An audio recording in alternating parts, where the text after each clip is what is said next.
Hi hello வணக்கம் நண்பர்களே. இது உங்கள் டப்ஸ் தமிழ் சீரீஸ். நேத்து தாங்க டப்ஸ் தமிழ்னு ஒரு சேனல் ஆரம்பிச்சு முதல் வீடியோ போட்ட மாதிரி இருக்கு பாருங்க.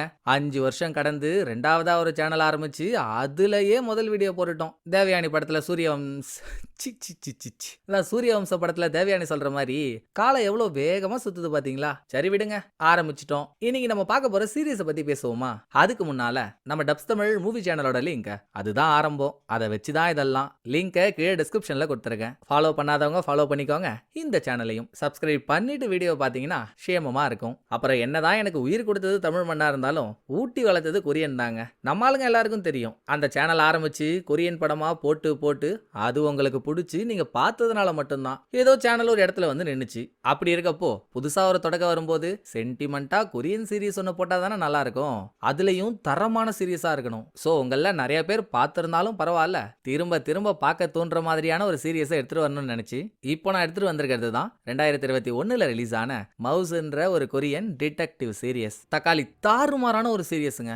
எந்த இடத்துல எங்க எப்போ எப்படி ட்விஸ்ட் வைப்பானுங்கன்னே தெரியாது. பக்கா மர்டர் மிஸ்ட்ரி. மொத்தம் அதுல 20 எபிசோட் இருக்கு. அதுல நம்ம முதல் எபிசோட தான் பார்க்க போறோம். சீரியஸ்க்கு நான் புதுசு, ஸோ கரெக்டான சீரியஸ் சூஸ் பண்ணிருக்கேனா இது எப்படி போகும்லாம் எனக்கு தெரியல. இப்போ இதை போடுறேன், போக போக ஃபியூச்சர்ல எப்படியோ அதுக்கேற்ற மாதிரி நம்ம ஆல்டர் பண்ணிப்போம். ஸோ இப்போ வாங்க ஃபர்ஸ்ட் எபிசோட்ல வரப்போற அந்த பயங்கரமான ட்விஸ்ட் எல்லாம் என்ன உள்ள போய் பார்த்துருவோம். படத்தை ஓபன் பண்ணா ஒரு ஜூவுக்கு கும்பலா போன சில சின்ன ஸ்கூல் பசங்க கண்ணாடி பெட்டிக்குள்ள அடைச்சு வச்சிருக்க பிளாக் மாம்பா பாம்பு ஒன்ன பார்த்துட்டு இருக்காங்க. இவங்களுக்கு பக்கத்துல இருந்த டீச்சரும், பசங்களா பாத்தீங்களா பாம்பு பார்க்க எவ்வளவு கொடூரமா இருக்குன்னு, இது எலி முயல் இந்த மாதிரி ஐட்டம் தான் சாப்பிடும் அப்படின்னு அவங்க சொல்லிட்டு இருக்கும் போதே பசங்க கூட்டத்துல இருந்த ஒரு குட்டி குஞ்சித பாதை என்ன பண்ணிடுறான், யாருக்கும் தெரியாம பாம்பை வச்சிருக்க பெட்டிக்கு பின்பக்கமா போய் இவன் பேக்ல வச்சிருந்த ஒரு சின்ன எலிய தூக்கி பாம்பு பெட்டியில போட்டுறான். உள்ள போன எலி கிட்ட பாம்பு ஆக்ரோஷமா நெருங்கறத பார்த்து பசங்கள்லாம் தலை தெறிக்க ஓடுறாங்க. ஆனா இவங்கிட்ட எந்த சலனமும் இல்ல.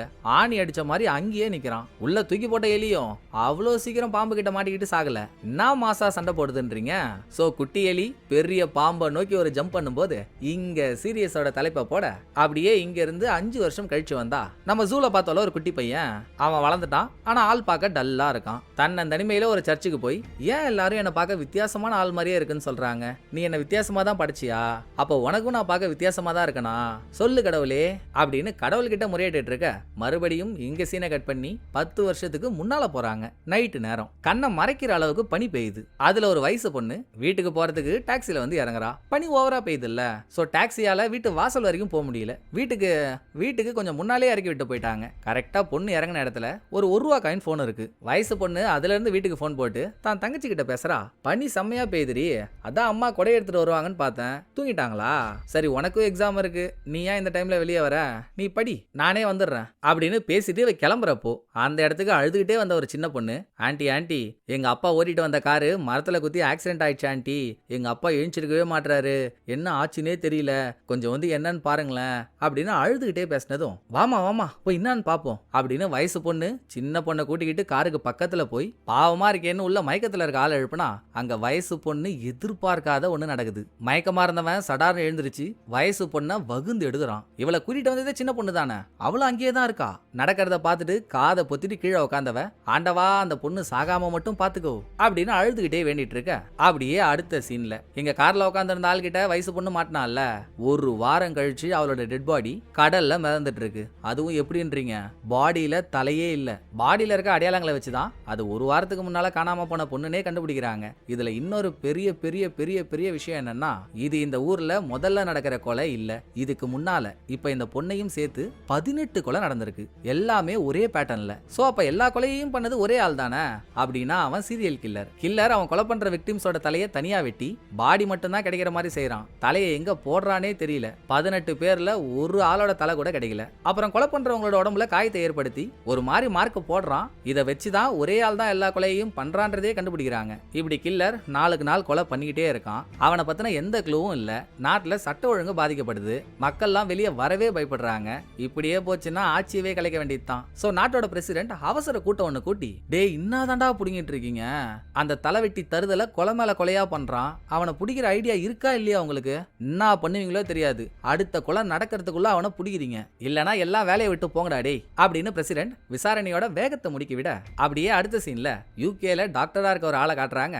இவர் மனிதர்களோட டிஎன்ஏ ஜீன்ஸ் இதை பத்தின ஆராய்ச்சி பண்ணிட்டு இருக்காரு. அப்பப்போ பசங்களுக்கும் பாடம் எடுப்பாரு. அப்படி பாடம் எடுத்துட்டு இருக்கப்போ கொரியால இருந்து இவருக்கு டைரக்டா போன் பண்ணி உடனே இங்க வாங்கன்னு வர வைக்கிறாங்க. வர வைக்கிறது ஆளுங்கட்சி. டாக்டர் பண்ணிருக்க ரிசர்ச்சை வச்சு ஏதோ ஒரு சட்டத்தை கொண்டு வர ஆளுங்கட்சி முடிவு எடுத்துருச்சு. ஆனா எல்லாருக்கும் பொதுவான சட்டம் ஒண்ணு கொண்டு வரப்போ ஆளுங்கட்சி மட்டும் அந்த முடிவு எடுக்க முடியாது. அதுக்கு எதிர்க்கட்சியோட ஓட்டும் வேணும். சோ ஆளுங்கட்சியில 4 பேரு, எதிர்க்கட்சியில 4 பேரு, இவங்களுக்கு பொதுவா ஒரு ஜட்ஜி, அப்புறம் டாக்டர் எல்லாரும் சேர்ந்து ஒரு கேபினெட் மீட்டிங் போடுறாங்க. அதுல டாக்டர் அவரோட ரிசர்ச்சை பத்தியும் சொல்றாரு. இது வரைக்கும் இந்த மாதிரி ஒண்ணு நம்ம கேள்விப்பட்டிருக்கவே மாட்டோம். செம்ம இன்ட்ரெஸ்டிங்கான மேட்டரா இருக்கு. இந்த சைக்கோபேத் சீரியல் கில்லர்லாம் இருக்காங்கல்ல, அவங்க எப்படி உருவாகுறாங்கன்னு நம்ம நினைச்சிட்டு இருந்தோம். அவங்க வளர்ற சிச்சுவேஷன், வாழற இடம், இதுதானே அவங்கள சைக்கோவா மாத்தணும்னு நமக்கு ஒரு நினைப்பு இருந்துச்சு. பட் டாக்டரோட ரிசர்ச்ல ஒரு குழந்தை கருவுல இருக்கும் போதே அது பிறந்து வளர்ந்து சைக்கோவாவோ இல்ல சீரியல் கில்லராவோ மாறுமான்றத ஜீன்ஸை வச்சே கண்டுபிடிச்சிடலாமா. நம்ம உடம்புல MAOAன்ற ஒரு ஜீன் இருக்குமா, அதுதான் நம்மளோட எமோஷன்ஸ் எல்லாம் கண்ட்ரோல் பண்றது. அந்த ஜீன் யாருக்கு கம்மியா இருக்கோ அவங்களுக்கு எமோஷனே இருக்காது. கொலை பண்ணணும்னு நினைக்கிறானுங்களா உடனே பண்றானுங்க. சோ இப்படி வளர்ந்து சைக்கோவா ஆக போற ஆளுங்களை வயிற்றுல இருக்கும் போதே அபார்ட் பண்ணிட்டா எதிர்காலத்துல அவங்களால எந்த உயிரும் போகாது இல்ல. அப்படி ஒரு சட்டத்தை எடுத்துட்டு வரதான் ஆளுங்கட்சி முயற்சி பண்ணுது. அவங்க ஓகே சொன்னாலும் எதிர்க்கட்சியோட வேலையே ஆளுங்கட்சி எது சொன்னாலும் நோ சொல்றது தானே. ஆக எதிர்க்கட்சியில இருக்க ஒரு ஆள், ஏன் டாக்டர் உங்க ரிசர்ச்சை நம்பி வயிற்றுல இருக்க குழந்தைய அபார்ட் பண்ணலாம்னு சொல்றீங்க, நாங்க அதுக்கு ஒத்துக்கிறோனே வைங்களேன். நீங்க சொல்ற மாதிரி அந்த ஜீன் கம்மியா இருக்க குழந்தைங்க வளர்ந்ததுக்கு அப்புறம் சைக்கோவா தான் மாறுவாங்கன்னு 100% உங்களால சொல்ல முடியுமா அப்படின்னு ஒரு கேள்வி கேட்க இங்க ஒரு இக்கு இருக்கு. டாக்டரால அதை உறுதியா சொல்ல முடியாது. 99% அவங்க சைக்கோவா மாறதான் வாய்ப்பு உண்டு. மீதி 1% ஜீன் கம்மியா இருக்க ஆளுங்க ஜீனியஸா கூட இருக்கலாம் அப்படின்னு டாக்டர் சொல்ல, இது என்ன நியாயம்? நீங்க வருங்காலத்துல உருவாக போற ஹிட்லரை கொலை பண்றேன்னு அதுக்கு பதில் ஒரு ஆல்பர்ட் ஐன்ஸ்டீனை கொலை பண்ணிட்டீங்கன்னா no no no no no no no no, எங்களால இந்த சட்டத்துக்கு ஒத்துக்கவே முடியாதுன்னு எதிர்க்கட்சி மறுக்க ஒரு சின்ன சலசலப்பு. சரி ஒரு குட்டி பிரேக் போயிட்டு வந்து மீதியை பார்த்துப்போம் அப்படின்னு ஜட்ஜி சொல்லி பிரேக் போயிட்டு மறுபடியும் கூட்டம் கூடினதும் சட்டத்தை கொண்டு வரலான்னு ஆளுங்கட்சி 4 ஓட்டும், சட்டத்தை கொண்டு வர கூடாதுன்னு எதிர்க்கட்சி 4 ஓட்டும் போட ஓட்டிங் டை ஆயிடுது. இனிமேல் ஜட்ஜி எந்த பக்கம் ஓட்டு போடுறாரோ அதை வச்சுதான் சட்டம் கொண்டு வரலாமா வேணாமான்னு முடிவெடுக்க முடியும். எல்லாரும் ஜட்ஜோட வாயவே தான் பார்த்துட்டு இருக்காங்க. ஜட்ஜி எந்த பக்கம் ஓட்டு போட்டாருன்னு தெரியறதுக்கு முன்னாலேயே இங்க சீனை முடிக்க, இப்ப புதுசா கொரியாவுக்கு வந்தார் இல்லையா டாக்டர், இவர் பிறந்தது என்னமோ கொரியா தான். ஒரு பேரண்ட்ஸ் இவரை தத்தெடுத்து யூகேவுக்கு கொண்டு போயிட்டாங்க. அப்ப பிறந்தது கொரியா, வளர்ந்தது யூகே. இவர் கொரியால இருக்கும்போது இவருக்கு ஒரு நல்ல நண்பன் இருந்திருக்காரு. நம்ம அவரோட பேரை தோஸ்துன்னு வச்சுப்போம். தோஸ்துக்கு கல்யாணம் ஆகி தோஸ்தோட மனைவி இப்போ பிரெக்னெண்டா இருக்காங்க. அவங்க பேரை நம்ம தோஸ்தின்னு வச்சுக்கலாம். அந்த ஃபேமிலியை பாக்குறதுக்கு போறாரு. தோஸ்தி மேல அவ்வளோ பாசம் வச்சிருக்காருங்க. பொண்டாட்டிக்காகவே பார்த்து பார்த்து வீடு கட்டி, தோஸ்திக்கு பூ வளர்க்கறதெல்லாம் ரொம்ப பிடிக்கும். அவ பூ வளர்க்கறதுக்காகவே தனியா ஒரு இடம்லாம் வச்சு கொடுத்து அக்மார் குடும்பஸ்தனா இருக்காரு. பல நாள் கழிச்சு பார்த்த நண்பங்கிட்ட டாக்டர் இனிக்க பேசிட்டு அடுத்து இவர் எதுக்காக கொரியாவுக்கு வந்தாருன்ற கதையை சொல்ல கேட்ட தோஸ்துக்கும் சரி தோஸ்திக்கும் சரி பேச்சு மூச்சே இல்ல. ஏன்னா இவங்களும் பிரெக்னெண்டா இருக்காங்களே. நாளை பின்ன இவங்க வயித்துல வளர்ற குழந்தை ஜீன் கம்மியா இருந்து சைக்கோவா மாற வாய்ப்பு இருந்தா அதுல தோஸ்திக்கு ஒரு பயம். ரைட்டு, கடைசியில என்னதான் ஆச்சு, சட்டத்தை கொண்டு வந்தீங்களா இல்லையான்னு தோஸ்துக்கு ஒரு உறுத்தல். பட் இவங்க பயப்படுற மாதிரி சட்டத்தை கொண்டு வரல. கடைசியா ஓட்டு போட்டாருல்ல ஜட்ஜி, அவர் சட்டம் வேணான்னு ஓட்டு போட்டாரு. ஏன் அவர் அப்படி சொன்னாருன்ற சீனுக்கு போனா எதிர்கட்சியை சேர்ந்த ஒரு பெரிய தலை ஜட்ஜி கிட்ட கேக்குறாங்க, ஏயா நல்லா டைஃபாய்டு வந்த டைசன் மாதிரி இருந்துகிட்டு இதை கொண்டு வர நான் எவ்வளவு கஷ்டப்பட்டேன், ஏன் அப்படி பண்ணேன்னு கேட்டா, நான் என்ன மேடம் பண்றது, மீட்டிங்க்கு நடுவுல சின்னதா ஒரு பிரேக் விட்டேன். அப்ப என் பொண்டாட்டி எனக்கு கால் பண்ணி பிரெக்னெண்டா இருக்கிறதா சொல்றா. சட்டத்தை கொண்டு வந்து நாளைக்கு என் குழந்தையவே அபார்ட் பண்ற நிலைமை வந்துட்டா என்னால தாங்க முடியாது மேடம், அதான் நான் நோ சொல்லிட்டேன் அப்படின்னு அவர் சொன்னதோட திரும்ப எங்க டாக்டர் தோஸ்தி இவங்கள்ட்ட வந்தா தோஸ்திக்கு டயர்டா இருக்குதுன்னு தூங்க போயிடுறாங்க. அப்புறம் டாக்டரும் தோஸ்தும் பேசிக்கிறப்பதான் இவங்களோட கடந்த கால விஷயத்தை பத்தி நமக்கு ஒண்ணு தெரிய வருது. டாக்டருக்கு கேத்ரின்னு ஒரு தங்கச்சி இருந்திருக்கா. சொல்ல போனா கேத்ரினும் தோஸ்தும் லவ் பண்ணிட்டு இருந்திருக்காங்க. பட் அந்த டைம்ல இவங்க பிக்னிக் போன இடத்துல இவங்கள்ட்ட திருட வந்த எவனோ ஒருத்தவன் கேத்ரினை கொலை பண்ணிட்டான். அவ செத்துட்டா. அதை பத்தி எல்லாம் கொஞ்ச நேரம் ஃபீலிங்ஸா பேசிட்டு டாக்டருக்கு டைம் ஆயிடுச்சு, கிளம்பி ஆகணும். சோ தோஸ்தே டாக்டர் அவர் தங்கி இருக்க ஹோட்டல் வரைக்கும் வந்து டிராப் பண்ணிட்டு இவர் கிளம்புறப்போ யாரோ ஒரு லேடி, அவங்க மூஞ்ச நமக்கு காட்டல, யார் என்னன்னு தெரியல, டாக்டர் கிட்ட வந்து பேசிட்டு இருக்காங்க. தோஸ்த் அதை பார்த்து மேனிக்கே கிளம்ப அதோட டாக்டர் மேல ரூமுக்கு போனா அவர் கையில சில முடி சாம்பிள் இருக்கு. புதுசா வந்து பேசின லேடி கொடுத்தாங்களோ என்னவோ, அதை பெட்ல வச்சுட்டு இவரு இவரோட தங்கச்சி தோஸ்து 3 பேரும் அந்த டைம்ல எடுத்த போட்டோஸை பார்த்துட்டு இருக்க, இன்னொரு பக்கம் நைட்டு கொற்ற பனியில ஒரு கணவன் மனைவி அவங்களோட 2 பசங்க ஐஸ் பிஷிங் பண்ணலாம்னு ஒரு வேனை வாடகைக்கு எடுத்து அந்த இடத்துக்கு போயிட்டு இருக்காங்க. போற வழியில எந்த பக்கம் போகணும்னு சரியா தெரியல.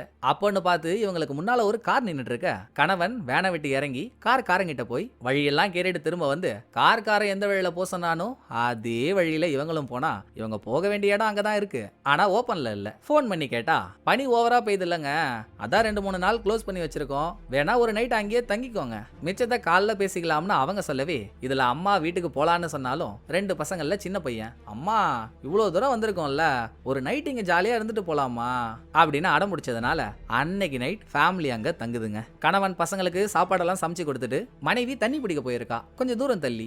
என்ன போனவளை இன்னும் காணோம், போய் பார்த்துட்டு வந்துருவோம்னு இவரும் அந்த இடத்துக்கு போனா வந்துட்டான் தலைவெட்டி தனபாலு. ஃபர்ஸ்ட் அவன் கொலை பண்ண நினைச்சது என்னமோ மனைவியே தான். ஆனா கணவன் உள்ள பூந்து அவரோட உயிரை கொடுத்து மனைவியை காப்பாத்த குடுகுடுன்னு திரும்ப வேன் கிட்ட ஓடி வந்த மனைவி பசங்க 2 பேரையும் உள்ள ஏத்திக்கிட்டு கில்லர் எப்படி அங்க இருந்து போற மாதிரி தெரியல. கணவன் மனைவி பசங்களா இருக்கிறத பாத்துட்டானே, போட்டுட்டு தான் போவன்னு ஒத்த கால்ல நிக்கிறான். அவங்கிட்ட இருந்து நம்ம 2 பசங்களையும் காப்பாத்தி ஆகணும்னு தாய்க்கு ஒரு தவிப்பு. சோ 2 பசங்கள்ல பெரிய பையன்கிட்ட, பெரிய பையா தம்பியை காப்பாத்த வேண்டியது உன்னோட பொறுப்பு. வேனுக்கு பின்பக்கம் போனீங்கன்னா 2 பேரும் ஒளிஞ்சுக்கிற மாதிரி ஒரு இடம் இருக்கும். இங்க என்ன நடந்தாலும் சரி அந்த இடத்தை விட்டு நீங்க வெளியே வரவே கூடாது, போங்க போய் ஒளிஞ்சுக்கோங்க அப்படின்னு பசங்க 2 பேரையும் ஒளிஞ்சுக்க சொல்லிட்டு இவங்க வேனை விட்டு இறங்கி ஒரு மரத்துக்கு பின்னால ஒளிஞ்சிட்டு இருக்காங்க.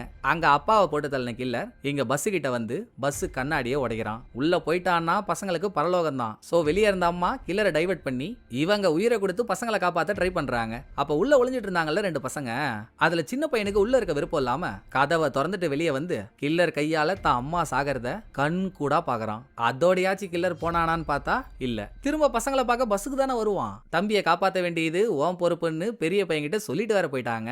அம்மா அப்பா போயிட்டாங்களேன்னு சின்ன பையன் அழுதே மயக்கமாயிட்டான். மயக்கமான சின்ன பையனை பெரிய பையன் ஒரு சூட்கேஸ்ல வச்சு சூட்கேஸை ஒரு பெட்டுக்கு அடியில தள்ளி விட்டுட்டு இவன் ஒரு பீரோக்குள்ள ஒளிஞ்சுக்கிறான். கில்லர் உள்ள வராங்க. முதல்ல யாருமே இல்லாத மாதிரி தான் அவனுக்கு தெரியுது. கிளம்பலான்னு போயிடுறான். பஸ் டோர் கிட்ட போனவன் கண்ணுக்கு பெட்டுக்கு அடியில இருந்த சூட்கேஸ் நோட் ஆயிடுது. கையில இருந்த சுத்தியால பெட்டிய உடனே உடைக்கிறான். உடைச்சிட்டானா சின்ன பையன் அவுட். சோ தம்பியை காப்பாத்த பெரிய பையனே பீரோல இருந்து வெளியே வந்து இவன் கில்லரோட கையால செத்து தம்பியை காப்பாத்துறான். கில்லர் பெட்டியை உடைச்சதுல பெட்டி லைட்டா ஓட்ட விழுந்துருது. சின்ன பையன் ஓட்ட வழியா கில்லர் கொலை பண்ணதையும் சரி கடைசியா கொலை பண்ணிட்டு அவனோட மாஸ்க் அவுக்குறான். கில்லரோட மூஞ்சையும் பாத்துறான். இதுக்கப்புறம் சம்பவ இடத்துக்கு வந்த ஓனர் நடந்த கொலையெல்லாம் பார்த்துட்டு போலீஸ்க்கு கம்ப்ளைண்ட் பண்றாரு. ஸ்பாட்டுக்கு வந்த போலீஸ்காரங்க உயிரோட இருந்த சின்ன பையனை மீட் எடுக்க மிச்சபடி கில்லர் கணவன் மனைவின்னு 2 பேரை கொலை பண்ணான்ல அவங்களோட பாடியை காணோம். கில்லர் கிட்ட கத்தி குத்து வாங்கின பெரிய பையன் மட்டும் சீரியஸா இருந்திருக்கான். அவனை ஹாஸ்பிட்டல்ல அட்மிட் பண்றாங்க.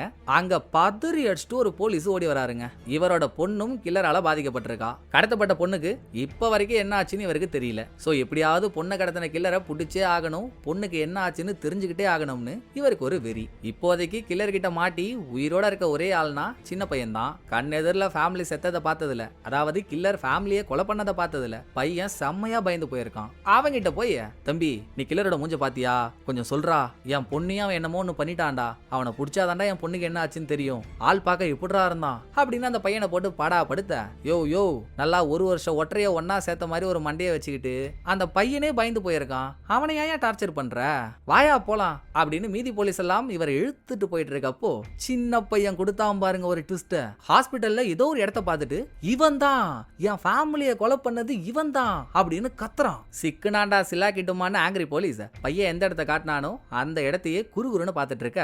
அப்படியே இந்த பக்கம் டாக்டர் கிளம்புறதுக்கு முன்னால தூங்குனாங்கல்ல தோஸ்தி, இப்ப தூக்கத்துல இருந்து எழுந்திருச்சு அவங்க வீட்டு ஜன்னல் வழியா வெளியே பார்த்தா அங்க 3 ஸ்னோ பொம்மை இருக்கு. ஏஞ்ச மனைவிக்கு தோஸ்து டீ எல்லாம் போட்டு எடுத்துட்டு வந்து கொடுக்க 2 பேரும் பேசிட்டு இருக்கப்போ இவங்க வீட்டுக்கு வெளியே போலீஸ் படையே வந்து குவியுது.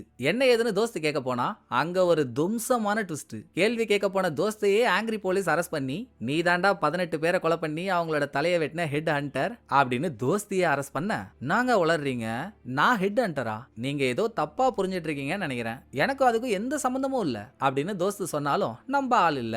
ஆங்கிரி போலீஸ் அரெஸ்ட் வாரண்ட்லாம் வாங்கல, கஷ்டப்பட்டு வீட்டை சர்ச் பண்றதுக்கான சர்ச் வாரண்ட் தான் வாங்கிட்டு வந்திருக்காரு. தோஸ்து மாற்ற மாதிரி உள்ள ஏதாச்சும் கிடைக்குதான்னு போலீஸை விட்டு தேட சொல்ல இங்க மாட்டிட்டு இருக்காருல்ல தோஸ்து, இவர் எதர்ச்சியா போலீஸ் காரை திரும்பி பாக்குறப்போ காரோட பேக் சீட்ல சின்ன பையன் ஒளிஞ்சிட்டு இருக்கான். என்னதான் ஆச்சு, சின்ன பையன் ஹாஸ்பிட்டல்ல எதை காட்டினா, எந்த அடிப்படையில தோஸ்து அரெஸ்ட் பண்றாங்க, அதை மீறி சின்ன பையன் எப்படி போலீஸ் காருக்குள்ள வந்தான் இப்படின்ற எதுவுமே நமக்கு புரியல தானே. அதுக்கான பிளாஷ்பேக் போறாங்க. இவன் தான் என் ஃபேமிலியை கொலை பண்ணான்னு சின்ன பையன் ஹாஸ்பிட்டல்ல எதையோ காட்டினானே, அது அங்க ஒட்டி இருந்த தோஸ்தோட போட்டோவை தான். தோஸ்தும் ஒரு டாக்டர், அவர் போட்டோவை ஹாஸ்பிட்டல்ல ஒட்டி வச்சிருந்திருக்காங்க. இவன் தான் என் ஃபேமிலியை கொலை பண்ண ஆளுன்னு சின்ன பையன் அடிச்சு சொல்லியிருக்கான். ஆங்கிரி போலீஸ் உடனே அதை நம்பிட்டாரு. சின்ன பையன் பயத்துல கூட மாத்தி சொல்லியிருக்கலாம். உடனே அவன் பேச்சை கேட்டு ஆங்கிரி போலீஸ் அரெஸ்ட் வாரண்ட் வாங்க ட்ரை பண்ண அது கிடைக்கலன்னதும் எப்பா சர்ச் வாரண்ட் ஆச்சு கொடுங்கப்பா அப்படின்னு கெஞ்சி கூத்தாடிட்டு இருக்கப்போ ஹாஸ்பிட்டல்ல இருந்து யாருக்கும் தெரியாம ஒரு சின்ன கத்தி எடுத்த சின்ன பையன் காருக்குள்ள வந்து ஒளிஞ்சுக்கிட்டான். இப்படி பிளாஷ்பேக் முடிய தோஸ்து வீட்டை சல்லடை போட்டு சலிச்சும் இவர் தான் கொலைகாரன்னு ப்ரூவ் பண்ண போலீஸ்க்கு ஒரு சின்ன துரும்பு கூட கிடைக்கல. நான் தான் அப்பவே சொன்னேன் சின்ன பையன் பேச்சை கேட்டு இதெல்லாம் பண்ணாதரான்னு, கேட்டியா இப்ப பாரு அசிங்கப்பட்டு நிக்கிறோம் அப்படின்னு வேற ஒரு போலீஸ் ஆங்கிரி போலீஸ முறைச்சிட்டு இருக்கப்போ காருக்குள்ள ஒளிஞ்சிட்டு இருக்கான்ல சின்ன பையன், அவன் டபக்குன்னு வெளியே வந்து கையில இருந்த கத்தி கத்தியால தோஸ்து கண்ணத்திலே ஒரு கீறல் போடுறான். அட ஏன்டா இப்படின்னு பையனை பிடிக்க போறப்போ நம்ம இதுக்கு முன்னாலேயே வீட்டுக்கு வெளியே 3 ஸ்னோ பொம்மை இருக்க மாதிரி பார்த்தோம்ல. சின்ன பையன் அது மேல போய் விழ ஸ்னோ பொம்மைக்குள்ள ஒரு சிறப்பான ட்விஸ்ட பாருங்க. பையன் போய் பொம்மை மேல விழுந்ததும் பொம்மை உடையுது. உடஞ்ச பொம்மைக்குள்ள ஒரு கேரி பேக் இருக்கு. ஆங்கிரி போலீஸ் திட்டினார்ல ஒரு போலீஸ், அவர் போய் கேரி பேக்கை ஓபன் பண்ணா உள்ள இருக்கிறது போன சீன்ல கொலை பண்ணப்பட்ட மனைவியோட தலை. அதை பார்த்து எல்லாரும் எப்படி ஷாக் ஆகுறாங்களோ அதை விட டபுள் ட்ரிபிள் மடங்கு வீட்டுக்குள்ள இருந்த தோஸ்தி இதை பார்த்து உறைஞ்சு போய் நிக்க, தோஸ்தி இன்னமும் அந்த ஸ்னோ பொம்மை எப்படி என் வீட்டு வாசலுக்கு வந்துச்சுனே தெரியலங்க, சத்தியமா நீங்க நினைக்கிற ஆள் நான் இல்லங்க அப்படின்னு தான் சொல்லிட்டு இருக்காரு. வீட்டு வாசல்ல தோஸ்துக்கு எதிரான எவிடன்ஸ் கிடைச்சும் எப்படி இவரை சும்மா விட்டு போக முடியும்? இவர் அரெஸ்ட் பண்ணி இவர் தான் எல்லாரும் தேடிட்டு இருக்க, எல்லாரும் பார்த்து பயந்துட்டு இருக்க ஹெட் ஹண்டர்னு நியூஸ்லலாம் வந்துருது. கோர்ட்டுக்கும் கூட்டிட்டு போறாங்க. அங்கேயும் தோஸ்து அந்த ஸ்னோ பொம்மை எப்படி என் வீட்டு வாசலுக்கு வந்துச்சுனே தெரியல அப்படின்னு சொன்னதையே சொல்ல, இவர் தான் அந்த பொம்மையை ரெடி பண்ணாரு, அதுல இவர் தான் தலையை வச்சாருன்றதுக்கான எவிடன்ஸே இல்லல்ல. பொம்மை அவரோட வீட்டுக்கு உள்ள கட்சிருந்தாலும் ஓகே, இது அவரோட பொம்மை தான் சொல்லலாம். வெளியே இருக்குன்ற பட்சத்தில் யார் வேணும்னா அதை வந்து வச்சிருக்கலாம். சோ சாலிடான எவிடன்ஸும் விட்னஸும் இல்லைன்னு சொல்லி தோஸ்தை அரெஸ்ட் பண்ண டிவில ஓடிட்டு இருக்க நியூஸ் எல்லாத்தையும் இன்னமும் தோஸ்தி இடிஞ்ச மேனிக்கே பார்த்துட்டு இருக்காங்க. அப்புறம் ஒரு வழியா தோஸ்தை ரிலீஸ் பண்ண போறாங்களா? அப்ப ஆங்கிரி காப் தோஸ்தோட வாய் மேலேயே ஒன்னு கொடுத்து, என் பொண்ணை என்னடா பண்ண, அவ உயிரோட இருக்காளா இல்லையாடா சொல்லி தொலைடா அப்படின்னு அனல் பறக்க வெறியாக இன்னொரு பக்கம் ஸ்டேஷனுக்கு வெளியே தோஸ்தியும் டாக்டரும் கார்ல உட்காந்துருக்காங்க. அப்ப தோஸ்தி கேக்குறா, ஏன் டாக்டர் நீங்க சைக்கோபேத்தை பத்திலாம் ரிசர்ச் பண்ணீங்கல்ல, சைக்கோபேத்துக்கு எமோஷனே இருக்காதுன்னு சொன்னீங்க, அப்படி இருக்கவனுக்கு காதல் வரும் அப்படின்னு கேட்க, சைக்கோபேத்துக்கு காதல் வராதுமா, ஆனா என் நண்பன் சைக்கோபேத்லாம் இல்ல, அவன் உன்னை எந்த அளவு காதலிக்கிறான்றது எனக்கு மட்டும்தான் தெரியும். சோ எதையாவது மனசுல போட்டு உறுத்திட்டு இருக்காத, அவன் வெளியே வந்துட்டான் பாரு, வா அவனை போய் பார்ப்போம் அப்படின்னு ஸ்டேஷன்ல இருந்து வெளியே வந்து பிரஸ் கிட்ட பேசிட்டு இருக்க தோஸ்துக்கு முன்னால போய் அவங்க நின்னதும் பொண்டாட்டியை பார்த்த ஆசையில தோஸ்த் அன்பா வந்து தோஸ்திய கட்டி பிடிக்கிறான். வக்காலி இங்க ஒரு வாய புலகிற ட்விஸ்ட். தோஸ்திய கட்டி பிடிச்சதும், எனக்கு தெரியும்டா, நீ எவ்வளவுதான் இல்லன்னு சொன்னாலும் நீ தான் அந்த ஹெட் ஹண்டர் எனக்கு தெரியும் அப்படின்னு கட்டின பொண்டாட்டியே அவ்வளவு கன்ஃபார்மா சொல்றான். எப்படின்றதுக்கு ஒரு குட்டி பிளாஷ்பேக். வீட்டுக்கு வெளியே இருந்த ஸ்னோ பொம்மையை நான் பண்ணவே இல்ல, அது எப்படி வந்துச்சுன்னே எனக்கு தெரியலன்னு சொன்னான்ல தோஸ்து, முழுக்க பொய். இவன் தான் அந்த ஸ்னோ பொம்மையை ரெடி பண்ணவனே. தோஸ்தி தூங்கி எழுச்சி வெளியே வரும்போது வீட்டுக்கு வெளியே தோஸ்து தான் அந்த பொம்மையை ரெடி பண்ணிட்டு இருந்தான். நாளைக்கு பிறக்க போற குழந்தையும் சேர்த்து ஸ்னோ பொம்மை பண்றான், இது ஒரு மெமரியா இருக்கட்டுமே அப்படின்னு அப்பவே தோஸ்தி அவன் பொம்மை செய்யறத போட்டோவும் எடுத்துட்டா. போட்டோ இப்ப தோஸ்தி கையில தான் இருக்கு. நல்லா பால்ல முக்குன பகோட்டா மாதிரி மழன்னு ஒரு மூஞ்ச வச்சுக்கிட்டு டீசென்டான ஆளுன்னு பார்த்தா என்ன மாதிரி வேலை பார்த்திருக்கான் பாருங்க தோஸ்து. ஆதாரபூர்வமா உண்மை வெளியே வந்ததும் அவன் மூஞ்சில வந்து ஒரு சிரிப்பை பார்க்கணுமே, பா அவ்வளோ நக்கலான ஒரு சிரிப்பு. சோ உண்மையிலேயே இவன் தான் ஹெட் ஹண்டர். கணவன் மனைவி அவங்க ஃபேமிலியோட வேன்ல வரப்போ வழி தெரியாம முன்னால இருந்த காரங்கிட்ட போய் ஹெல்ப் கேட்டாங்கல்ல, கார்ல உட்கார்ந்து இருந்ததே இவன் தாங்க. இவங்க போக நினைச்ச அந்த ஃபிஷிங் சைட் க்ளோஸ்ல இருக்குன்னு இவனுக்கு நல்லாவே தெரியும். தெரிஞ்சுதான் அங்க அவங்களை அனுப்பிட்டு பனி வேற பல்ல காட்டி இழிக்குது, இப்ப நம்ம போய் வேட்டையாடினாதான் கரெக்டா இருக்கும் அப்படின்னு முன்னால அவங்களை அனுப்பிட்டு பின்னால இவன் போய் வேட்டையாடி இருக்கான். ஏன் சைக்கோவா இருக்கவன் அப்படியே இருந்து தொலைஞ்சிட்டு போக வேண்டியது தானே, என்ன லவ் பண்றதா ஏமாத்தி ஏன்டா என் வாழ்க்கையை நாசம் பண்ண அப்படின்னு தோஸ்தோட சட்ட காலரை பிடிச்சு, இவன் தான் ஹெட் ஹண்டர்னு தெரிஞ்சு போச்சு, இனிமேல் என்ன இவன் பேரு தோஸ்து, ஹெட் ஹண்டர்னே வச்சுப்போம். ஹெட் ஹண்டரோட சட்ட காலரை பிடிச்சு உழுக்குனதும் அதே நக்கல் சிரிப்போட, எத்தனை நாளைக்கு தாமா நானே சைக்கோவா இருந்து கொலை பண்ணிட்டு இருக்கிறது, எனக்கு ஒரு வாரிசு வந்து நாளைக்கு நான் விட்டு போற வேலையை அவன் பார்க்க வேணாமா, சோ உன்னை வெறும் புள்ள பெத்துக்கிற மிஷினா தான் யூஸ் பண்ண, சதிகாரி கடைசியில நான் மாட்டிக்கிறதுக்கு நீயே காரணமா இருப்பேன்னு நான் நினைக்கலடி அப்படின்னு ஹெட் ஹண்டர் பேச்சாலேயே தோஸ்தி மனசை உடைச்சதும் இவன் அரெஸ்ட் பண்ணி உள்ள திரும்ப ஸ்டேஷன் கூட்டிட்டு போறாங்க. இந்த தடவை டாக்டர் விடல, அவங்களுக்கு பின்னாலேயே போய் போலீஸ் எல்லாம் தள்ளி விட்டுட்டு ஹெட் ஹண்டரை தனியா ஒரு ரூமுக்குள்ள கூட்டிட்டு போனவரு, நீயாடா சொல்றா கார்பரேஷன் காக்கா முட்டை, நீயா பல வருஷத்துக்கு முன்னால என் தங்கச்சி கேத்ரின் செத்துட்டா, 2 பேரும் பிக்னிக் போன இடத்துல ராபரி பண்ண வந்தால் கொலை பண்ணிட்டதா நீ சொன்ன, நாங்களும் அதை நம்பிட்டோம், இப்பதானே அவன் உண்மையான முகம் தெரியுது, சொல்றா நீயா என் தங்கச்சியை கொலை பண்ண அப்படின்னு டாக்டர் கேட்டதும் தோரணையா ஒரு சேர்ல உட்கார்ந்த ஹெட் ஹண்டர் இன்னமும் அவனுக்கு அந்த நக்கல் சிரிப்பு குறையவே இல்லை. ஆமாண்டா நான் தான் கொலை பண்ணேன், பின்ன நானும் அவ்வளோ ஒன்னா இருந்து என்னால அவ பிரெக்னன்ட் ஆனா, எவ்வளோ தைரியம் இருந்தா என்கிட்டயே சொல்லாம என் குழந்தையாவ அபார்ட் பண்ணிருப்பா, கோவம் வராது, அதான் வந்த கோவத்தை எல்லாம் கத்தியால இறக்குனேன், செத்துருவான்னு பார்த்தா நடுவுல தப்பிச்சு ஓட்டா, விட்டுருவோமா நாங்க, ஒளிஞ்சிருந்த அவளுக்கு ஒரே ஒரு மிரட்டல் மட்டும்தான் கொடுத்தேன், இப்ப நீ வெளியே வரல நேரா வீட்டுக்கு போய் உன் அண்ணனையும் உன் அம்மாவையும் கொலை பண்ணுவான்னு, சே நான் பாசண்டா அவன் தங்கச்சிக்கு உன் மேல, நான் இதை சொன்னதுமே கத்தி குத்து வாங்கி உடம்புல ரத்தம் வழிஞ்சு அவளால நடக்கவே முடியலனாலும் என்ன வேணும்னா பண்ணு,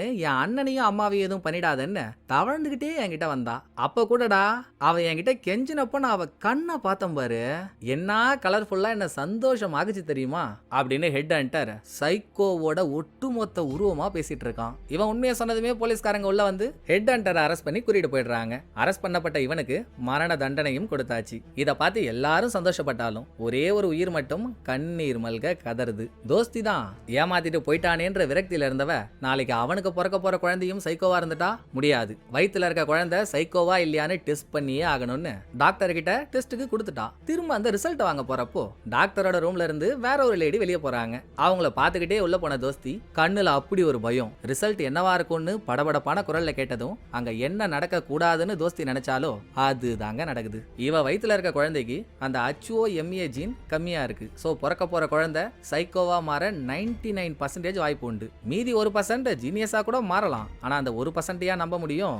அபார்ட் பண்ணணும்னு நினைச்சாலும் முடியாது. அந்த கட்டத்தெல்லாம் தோஸ்தி தாண்டிட்டா. சோ என்ன பண்றதுன்னு புரியாம தோஸ்தி அழுன்னு அழுதுட்டு இருக்க அப்ப டாக்டருக்கு ஒரு போன் கால். முக்கியமான யாரையோ ஒருத்தவங்கள பார்க்க வேண்டியதா இருக்கு. நீங்க இங்கேயே வெயிட் பண்ணுங்கன்னு தோஸ்தி கிட்ட சொல்லிட்டு கையில ஒரு ஃபைலோட கிளம்பினவரு ஹாஸ்பிட்டலுக்கு வெளியே கார்ல யாரோ உட்காந்துருக்காங்க. யாருன்னு நமக்கு காட்டல. அவங்கள்ட்ட போய் ஃபைல ஒப்படைக்க இந்த பக்கம் சோகமா உட்காந்துருந்த தோஸ்தி கிட்ட கொஞ்ச நேரத்துக்கு முன்னால டாக்டர் ரூம்ல இருந்து ஒரு லேடி வெளியே போனாங்கல்ல, அவங்க வந்து உட்காந்து ஊக்க மருந்து ஒண்ண கொடுக்குறாங்க. டாக்டர் சைக்கோபாத் பத்தின ரிசர்ச்சை யூகேல பண்ணிட்டு இருந்தாருல்ல, அந்த ரிசர்ச்ல இந்த அம்மாவோட புருஷனும் ஒரு அங்கம். ரிசர்ச்சுக்காக தான் மனைவி கர்ப்பமா இருக்கும்போது அவங்க வயித்துல வளர்ந்த குழந்தையவே டெஸ்ட்டுக்கு ஆளாக்கி இருக்காரு. அப்படி எடுத்த டெஸ்ட்ல வந்த ரிசல்ட் என்ன தெரியுங்களா? இவங்க குழந்தையும் சைக்கோபாத் தான் ரிசல்ட் வந்திருக்கு. சரி அதுக்கு என்ன, குழந்தைய அபார்ட் பண்ணிட்டு புருஷனோட சேர்ந்து வேற குழந்தை பெத்துக்கலாமே அப்படின்னு தோஸ்தி நினைச்சாலும் முடியாது. ஏன்னா இவங்க ஹஸ்பண்ட் கொஞ்ச நாளைக்கு முன்னால ஒரு ஆக்சிடென்ட்ல இறந்துட்டாரு. சாகுறப்ப கூட மனுஷன் ஹீரோ மாதிரி தாங்க செத்துருக்கான். ரோட ஏதோ ஒரு சின்ன குழந்தை கிராஸ் பண்ண போயிருக்கு. அப்போ ஒரு ட்ரக் அந்த குழந்தை மேல இடிக்கிற மாதிரி வந்ததும் குழந்தைய காப்பாத்த உள்ள போனவரு குழந்தைய காப்பாத்திட்டு இவர் ட்ரக்ல மாட்டிக்கிட்டாரு. பாருங்களேன் எவ்வளவு நல்ல மனுஷன்னு. இப்படிப்பட்ட ஒரு ஆளுக்கு பிறக்க போற குழந்தையா சைக்கோபாத்தா இருக்கும். டாக்டர் என்ன பெரிய கடவுளா? அவரோட ரிசர்ச்லயும் டெஸ்ட்லயும் என் குழந்தை சைக்கோபாத்னு வந்துட்டா உண்மையாகவே இது சைக்கோவா மாறிடுமா? அவரோட ரிசர்ச் பொய்ன்னு ப்ரூவ் பண்றதுக்காகவே நான் இந்த குழந்தைய அபார்ட் பண்ண போறது இல்லைங்க. பெத்து நல்ல குழந்தையா வளர்த்து டாக்டர் சொன்னதை பொய்ன்னு ப்ரூவ் பண்ண போறேன் அப்படின்னு அந்த லேடி சொல்ற ஒரு வார்த்தையும் தோஸ்தி மனசுல இடியா இறங்குது. தோணும்ல எல்லாருக்கும், ஏன் அப்ப நம்ம குழந்தைக்கும் சைக்கோபாத்தோட ஜீன் இருந்தாலும் அது நல்ல குழந்தையா வளராதுன்னு. தோஸ்தி அதை யோசிச்சுட்டு இருக்கும் போதே அடுத்த 5 வருஷம் கழிச்சு ஜெயில கைதியா இருக்க ஹெட் ஹண்டரை காட்டுறாங்க. நல்லா சாத்தானின் சமையல் அறையில சம்பவம் பண்ற மாதிரி இருந்துகிட்டு ஆளு கூலா உட்காந்து நியூஸ் பேப்பர் ஒண்ண படிச்சிட்டு இருக்கான். 5 வருஷத்துக்கு முன்னால ஒரு ஆங்கிரி போலீஸோட பொண்ணு காணாம போய் பொண்ணுக்கு என்னாச்சுன்னு அவர் வெறிகொண்டு தேடிட்டு இருந்தாருல்ல, செத்த அந்த பொண்ணோட பாடி இப்போ கிடைச்சிருக்குங்க. அதையும் ஹெட் ஹண்டர் தான் பண்ணிருக்கான்னு நியூஸ் பேப்பர்ல வந்திருக்கு. ஹெட் ஹண்டர் இத படிச்சுக்கிட்டே சைட்ல திரும்ப அங்க இருந்த வேலி கம்பியில எலி ஒண்ணு மாட்டிக்கிட்டு அப்படியும் போக முடியாம இப்படியும் வர முடியாம தவிச்சிட்டு இருக்கு. இங்க சீனை முடிச்சா கடந்த 5 வருஷமா யூகேல இருந்த டாக்டர் இப்போ ஒரு செமினாருக்காக கொரியாவுக்கு வந்திருக்காரு. தான் ஃப்ரெண்டு லேப்ல தான் உட்காந்து வேலையெல்லாம் பார்த்துட்டு இருக்காரு. அந்த லேபுக்கு அவருக்கு யாருக்கிட்ட இருந்தோ ஒரு கொரியர் வர கொரியர் பாக்ஸை ஓபன் பண்ணா உள்ள 2 எலி இருக்கு. பாக்ஸை ஓபன் பண்ணதுமே ஒரு எலி தப்பிச்சு ஓடிடுச்சு. இன்னொரு எலி மட்டும் உள்ளேயே மாட்டிட்டு இருக்கு. இது மூலமா யாரோ ஏதோ ஒன்னு சொல்ல வராங்க. என்னன்னு தெரியாம டாக்டர் திக்கு முக்காடி போய் உட்காந்துருக்க. அப்படியே இன்னொரு பக்கம் நம்ம ஓப்பனிங்ல பார்த்தோம்ல ஒரு குட்டி குஞ்சித பார்த்தோம். அவன் வீட்டுல இருந்து கிளம்பி ஸ்கூலுக்கு போயிட்டு இருக்கப்போ கொற்ற மழையில ரோட்ல ஒரு எலிய பாக்குறான். அதுக்கு சாப்பாடு கொடுத்து அதை எடுத்து பேக்லயும் போட்டுக்கிறான். அதுக்கப்புறம் ஜூல நடந்ததெல்லாம் தான் நம்ம பார்த்துட்டோமே. நம்ம பார்க்காத ஒண்ணு என்னன்னா பாம்புக்கும் எலிக்கும் படு பயங்கரமா நடந்துட்டு இருந்த சண்டைய குட்டி பையன் ரசிச்சு ருசிச்சு சிரிச்ச மேனிக்கே பார்த்துட்டு இருக்கான். இந்த வயசுலயே இப்படி ஒரு கேரக்டர் இருந்தா வேலங்கிடும் அப்படின்னு நம்ம நினைக்கிறதுக்குள்ளேயே அடுத்த 5 வருஷம் கழிச்சு போறாங்க. குட்டி பையன் வளர்ந்து பெரிய பையன் ஆயிட்டான். சர்ச்சில் உட்காந்து ஏன் கடவுளை என்ன இப்படி படைச்சேன்னு ஒரு பையன் புலம்பிட்டு இருந்தான்ல, ஞாபகம் இருக்கா உங்களுக்கு? அவன் தான் இவன். ஆனா இன்னும் அந்த சீன் வரல. ஸ்கூல்ல படிக்கிற இவனை பார்த்தாலே பசங்களுக்கும் சரி டீச்சர்ஸ்க்கும் சரி அப்படி ஒரு பயம். இவனும் கிட்டத்தட்ட வித்தியாசமா தான் நடந்துப்பான். பெயிண்டிங் கிளாஸ்ல புடிச்சதை வரைங்கிடான்னா பில்லி சூனியம் ஏவெல்லாம் கலந்த மாதிரி ஒரு கொடூரமான டிராயிங்க வரைகிறான். அப்புறம் ஸ்கூல் சார்பா வளர்த்துட்டு இருந்த ஒரு முயல் குட்டிய வயிற்ற கிழிச்சு கொலையே பண்ணிட்டான். ஏன்டா அப்படி பண்றேன்னு டீச்சர் கூப்பிட்டு கேட்கும்போது இன்னும் அசால்ட்டா ஒரு பதில் சொல்றான் தெரியுங்களா? ஒன்னும் இல்ல டீச்சர், கொஞ்ச நாளைக்கு முன்னால நான் அந்த முயலை பார்க்கும்போது முயல் ஒல்லியா இருந்துச்சு, இப்ப கொஞ்சம் குண்டா இருந்துச்சு.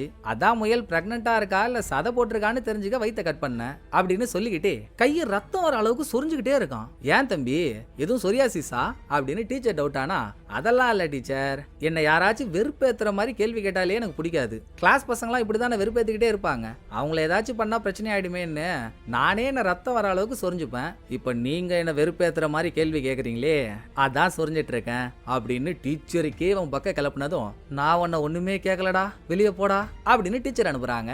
கிளாஸ்ல படிக்கிற ஒரு பையனுக்கு கூட இந்த பையனை நிமிந்து பார்க்க கூட தைரியம் இல்ல.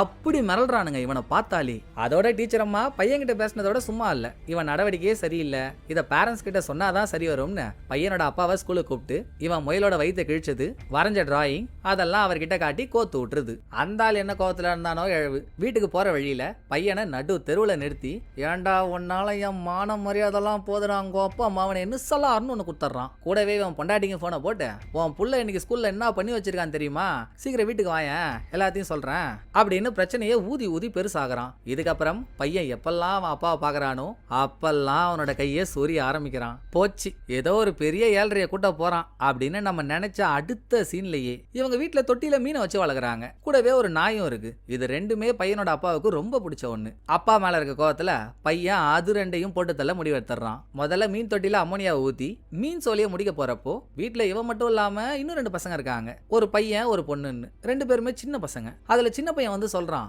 அண்ணா வேணாண்ணா, அந்த மீன் அப்பாவுக்கு ரொம்ப பிடிச்சதுன்னா வந்ததும் கேட்பாரு, பெரிய பிரச்சனை ஆயிடும், சொன்னா கேளுன்னு சொல்லியும், டேய் உங்க ஒப்பனுக்கு அது பிடிக்கும் தாண்டா அதை நான் கொல்லவே போறேன், அப்பா வீட்டுக்கு வந்ததும் அவர்கிட்ட இது நீ சொல்லிட்ட, டெட் பாடி நீ தான், கப்பு சிப்புன்னு இருக்கணும் அப்படின்னு சின்ன பையனை மிரட்டிட்டு கூடவே வீட்டுல வளர்க்குற நாயையும் பெரிய பையன் எடுத்துக்கிட்டு வெளியே போயிடுறான். கொஞ்ச நேரத்துல வீட்டுக்கு வந்த அப்பா தொட்டியில மீன் செத்து போய் கிடக்கிறத பார்த்துட்டு, யாரா அந்த வேலையை பார்த்ததுன்னு பசங்கள்ட்ட கேட்கிறப்போ பெரிய பையன் வீட்டுல இல்ல. மீதி 2 பேர்கிட்ட கேட்கிறப்போ சின்ன பையன் உண்மையாவே வாயை மூடிட்டு கம்முன்னு தாங்க இருக்கான். ஆனா பொண்ணு ஒருத்தி இருக்கா பாத்தீங்களா, அவளுக்கு கொஞ்சம் மனநல குறைபாடுன்னு நினைக்கிறேன், சரியா பேசல. பட் மீனை கொலை பண்றப்போ சின்ன பையனும் பெரிய பையனும் என்ன பேசிக்கிட்டாங்களோ அந்த கான்வர்சேஷனை அப்படியே ஒப்பிக்கிறா. அதுலயே பெரிய பையன் தான் காரணம் தெரிஞ்சு போச்சு இல்ல. இது இல்லாம அவன் வெளியே எடுத்துட்டு போன நாய் ஒரு சாக்கடையில செத்து போய் போனமா கிடக்கு. பெரிய பையன் தான் இதுக்கெல்லாம் காரணம்னு நல்லா வீணா போன சீனா வண்டு மாதிரி இருந்துகிட்டு அட்டுழியமா பண்ற அப்படின்னு அப்பா பெரிய பையனை பொளந்து தள்ளுறாரு. அவன் அம்மா எவ்வளவோ தடுக்க முயற்சி பண்ணியும் தடுக்க முடியல. இன்னமுங்க அந்த பையனோட அம்மா மூஞ்ச காட்டவே இல்ல. அதுக்கப்புறம் சின்ன பையன் கோத்து விட்டுதான் நம்ம மாட்டிக்கிட்டோம்னு பெரிய பையன் தப்பா புரிஞ்சுக்கிறான். வாயண்டா தம்பி, நம்ம செத்த நாய்க்கு கடைசியா பாய் சொல்லவே இல்லல்ல, ஒரு தடவை போய் பாய் சொல்லிட்டு வந்துருவோமா அப்படின்னு சின்ன பையனை ஏமாத்தி நாயை புதைச்சு வச்சிருக்க இடத்துக்கு கூட்டிட்டு போன பெரிய பையன் பக்கத்திலேயே சின்ன பையனை புதைக்கிறதுக்கான குழியையும் தோண்டிட்டான். அதுல சின்ன பையனை தள்ளி விட, ப்ரோ நம்ம அம்மா சத்தியமா சொல்றோம் ப்ரோ, நான் அப்பா கிட்ட எதுவுமே சொல்லல ப்ரோ அப்படின்னு கத்துறான் கதறான். பெரிய பையன் கேட்கவே இல்ல. குழியில மண்ணள்ளி போட போறப்போ டமார்னு இவன் பின் தலையிலே யாரோ வந்து ஒண்ணு கொடுக்குறாங்க. திரும்பி பார்த்தா அவனோட அம்மா. அட கொலகார பாவி, உன்னை பெக்கும் போதே நான் நினைச்சேன்டா வளர்ந்து நீ ஒரு கொடூர சைக்கோ கொலகாரனா தான் மாறி நிப்பன்னு. இப்பவே அதுக்கான வேலையை ஆரம்பிச்சிட்டியடா, நாளைக்கு உன் கையால பல பேர் சாவறதுக்கு பதில் உன்னை நானே இப்ப கொலை பண்ணிடுறேன்டா அப்படின்னு சொந்த அம்மாவே பையனோட கழுத்தை பிடிச்சி நெரிக்க, இன்னமும் அந்த அம்மாவோட முகத்தை நமக்கு காட்டல, ஒரு மாதிரி பிளரா தான் தெரியுது. அம்மாவே இப்படி பண்ண போய் தான் பையனுக்கு மன உளைச்சல் ஆகி சர்ச்சுக்கு போய் உட்காந்து புலம்பிருக்கான். ஏன் ஆண்டவா என்ன வித்தியாசமா படைச்ச, உன் கண்ணுக்குன்னு அப்படிதான் தெரியறனா, என் அம்மாவே என்ன கொலகாரன் ஆயிடுவன்றாங்க, எதிர்காலத்துல என்ன என்ன வேணும்னு ஆக்கு, ஆனா எங்க அம்மா நினைக்கிற மாதிரி என்ன ஒரு கொலகாரனா மட்டும் மாத்திராத அப்படின்னு பையன் வேண்டிட்டு இருக்க. இங்க சீனை கட் பண்ணிட்டு 15 வருஷம் கழிச்சு போனா டிவில நியூஸ் ஒன்னு ஓடிட்டு இருக்கு. ரீசெண்டா காணாம போன ஒரு பொண்ணு இன்னைக்கு காலையில பொணமா கிடைச்சிருக்கா.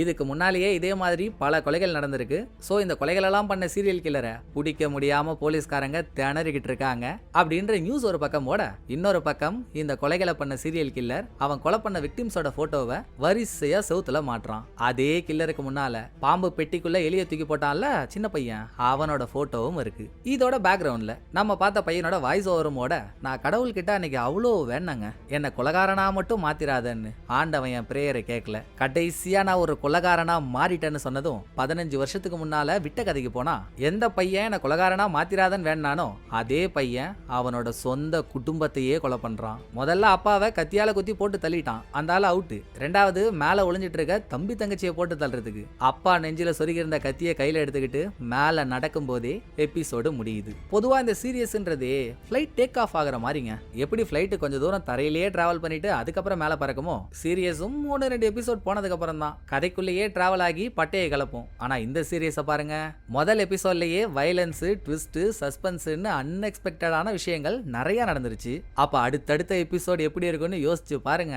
இதை பார்த்துட்டு எப்படி இருக்குன்னு சொல்லுங்க. கூடிய சீக்கிரத்திலேயே 2வது எபிசோட போட்டுருவோம். இந்த படம் உங்களுக்கு பிடிச்சிருக்குன்னு நம்புறேன். அடுத்த ஒரு நல்ல படத்துல வந்து நான் உங்களை மீட் பண்றேன். இந்த வீடியோ உங்களுக்கு பிடிச்சிருந்தா லைக் பண்ணிடுங்க. எப்படி பண்ணிருக்கேன்றத மறக்காம கமெண்ட்ல சொல்லிடுங்க. தேங்க்யூ. டாடா பாய்.